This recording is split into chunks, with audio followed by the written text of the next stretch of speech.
जय श्री कृष्ण, राधे राधे। जय श्री गणेशाय नमः। श्रीमद् भागवत महापुराण की जय। श्रोताओं, आज से श्रीमद् भागवत महापुराण के द्वितीय स्कंद का प्रारंभ होता है। श्री सुखदेव जी ने कहा, परीक्षित, तुम्हारा लोकहित के लिए क्या हुआ? यह प्रश्न बहुत ही उत्तम है।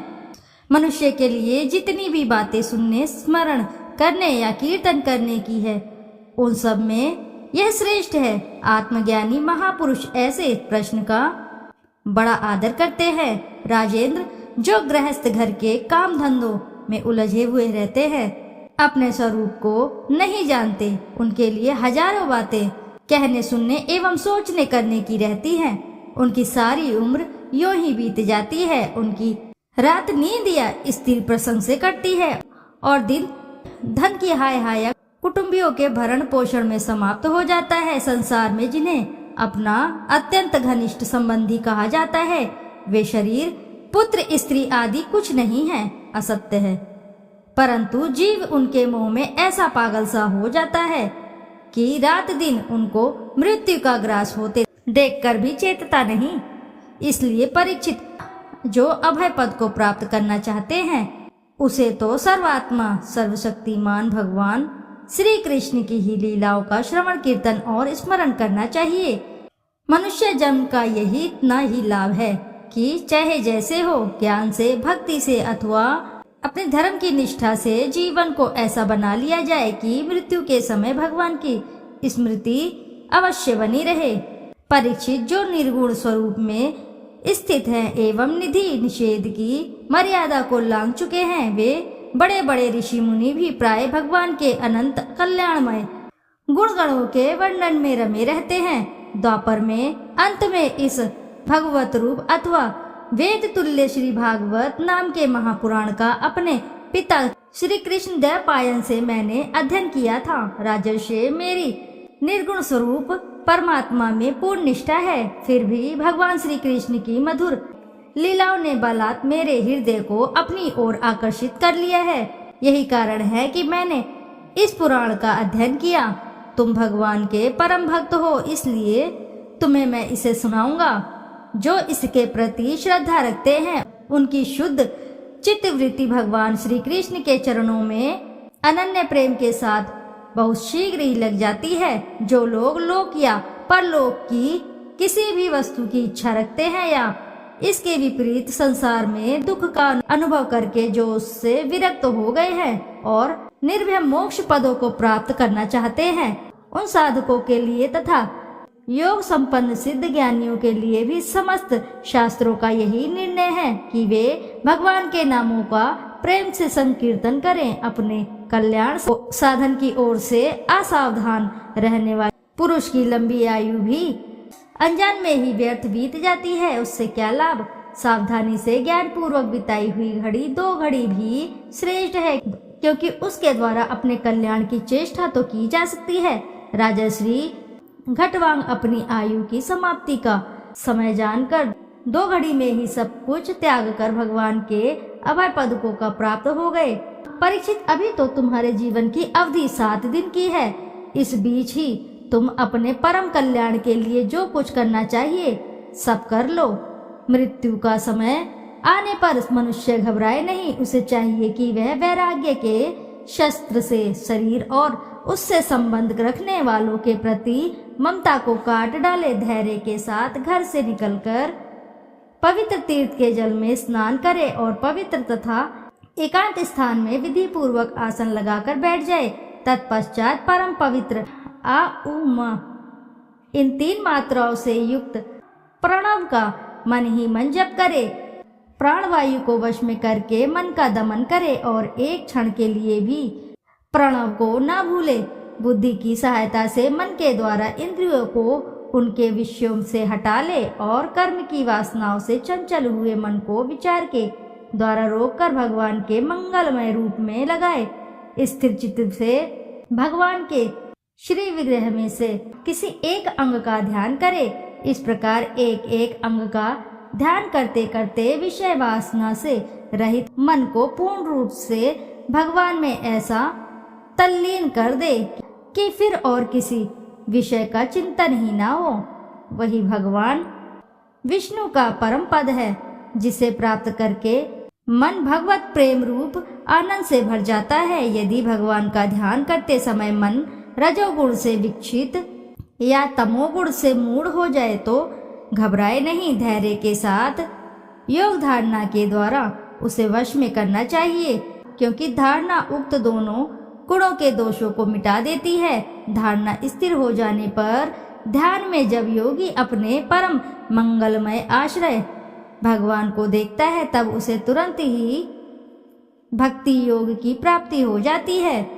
परीक्षित ने पूछा, ब्राह्मण, धारणा किस साधन से किस वस्तु में किस प्रकार की जाती है और उसका क्या स्वरूप माना गया है, जो शीघ्र ही मनुष्य के मन का मैल मिटा देती है? श्री सुखदेव जी ने कहा, परीक्षित, आसन, श्वास, आसक्ति और इंद्रियों पर विजय प्राप्त करके फिर बुद्धि के द्वारा मन को भगवान के स्थूल रूप में लगाना चाहिए।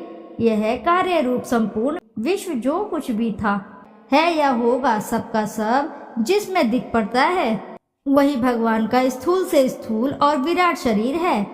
जल, अग्नि, वायु, आकाश, अहंकार, महत्वत्व और प्रकृति, इन 7 आवरणों से घिरे हुए इस ब्रह्मांड शरीर में जो विराट पुरुष भगवान है, वे ही धारणा के आश्रय है। उन्हीं की धारणा की जाती है। तत्वज्ञ पुरुष उनका इस प्रकार वर्णन करते हैं। पाताल विराट पुरुष के तलवे हैं, उनकी एड़ियां और पंजे रसातल हैं। दोनों गुल्फ एड़ी के ऊपर की गांठें महातल है, उनके पैर के पिंडे तलातल है। विश्व मूर्ति भगवान के दोनों घुटने सूतल है, जांघें वितल है और अतल है, पेड़ू भूतल है। और परीक्षित, उनके नाभि रूप सरोवर को ही आकाश कहते हैं। आदि रूप परमात्मा की छाती को स्वर्गलोक, गले को नहलोक, मुख को जनलोक और ललाटकों को तपोलोक कहते हैं। उन सहस्र शिर वाले भगवान का मस्तक समूह ही सत्यलोक है। इंद्रादि देवता उनकी भुजाएं है, दिशाएं कान और शब्द श्रवण इंद्रिय है, दोनों अश्विनी कुमार। उनकी नासिका के छिद्र है, गंध घ्राणेन्द्रिय है और धधकती हुई आग उनका मुख है। भगवान विष्णु के नेत्र अंतरिक्ष है, उनमें देखने की शक्ति सूर्य है, दोनों पलके रात और दिन है। उनका भ्रूविलास ब्रह्मलोक है, तालु जल है और जीवारस है। वेदों को भगवान का ब्रह्मरंध्र कहते हैं और यम को दाढ़े, सब प्रकार के स्नेह दांत हैं और उनकी जगन मोहिनी माया को ही उनकी मुस्कान कहते हैं। यह अनंत सृष्टि उसी माया का कटाक्ष विषेव है। लज्जा ऊपर का होठ और लोभ नीचे का होठ है। धर्म स्तन और अधर्म पीठ है। प्रजापति उनके मुतेंद्रिय है। मित्रा वरुण अंडकोश है। समुद्र कोक है और बड़े बड़े पर्वत उनकी हड्डियां हैं। राजन विश्व मूर्ति विराट पुरुष की नाड़ियां नदियां है। वृक्ष रोम है, परम बल वायु श्वास है। काल उनकी चाल है और गुणों का चक्कर चलाते रहना ही उनका कर्म है। परीक्षित, बादलों को उनके केश मानते हैं, संध्या उन अनंत का वस्त्र है। महात्माओं ने अव्यक्त को ही उनका हृदय बतलाया है और सब विकारों का खजाना उनका मन चंद्रमा कहा गया है। महत तत्व को सर्वात्मा भगवान का चित्त कहते हैं और रुद्र उनके अहंकार कहे गए हैं। घोड़े, खच्चर, ऊंट और हाथी उनके नख हैं। वन में रहने वाले सारे मृग और पशु उनके कटि प्रदेश में स्थित है। तरह तरह के पक्षी उनके अद्भुत रचना कौशल है। स्वयंभुव मनु उनकी बुद्धि है और मनु की संतान मनुष्य उनके निवास स्थान है। गंधर्व, विद्याधर, चारण और अप्सराएं उनके षड्ज हैं। आदि स्वरों की स्मृति है। दैत्य उनके वीर हैं। ब्राह्मण मुख, क्षत्रिय भुजाएं, वैश्य जांघाएं और शूद्र उन विराट पुरुष के शरण है। विविध देवताओं के नाम से जो बड़े बड़े द्रव्यमय यज्ञ किए जाते हैं, वे उनके कर्म हैं। परीक्षित, विराट भगवान के स्थूल शरीर का यही स्वरूप है, सो मैंने तुम्हें सुना दिया। इसी में मुमुक्षु पुरुष बुद्धि के द्वारा मन को स्थिर करते हैं, क्योंकि इससे भिन्न और कोई वस्तु नहीं है। जैसे स्वप्न देखने वाला स्वप्नावस्था में अपने आप को ही विविध पदार्थों के रूप में देखता है, वैसे ही सबकी बुद्धि वृत्तियों के द्वारा सब कुछ अनुभव करने वाला सर्वांतर्यामी परमात्मा भी एक ही है।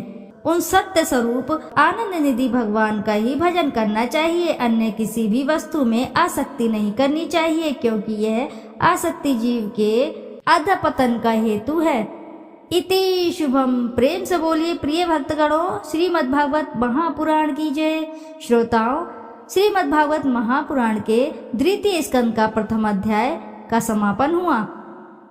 श्रोताओं, आपसे अनुरोध है, यदि आपको वीडियो अच्छी लगती है तो वीडियो जरूर लाइक करें, साथ ही चैनल को सब्सक्राइब करें। एक बार अपनी सच्ची श्रद्धा से कमेंट बॉक्स में जरूर लिखिए जय श्री हरि विष्णु।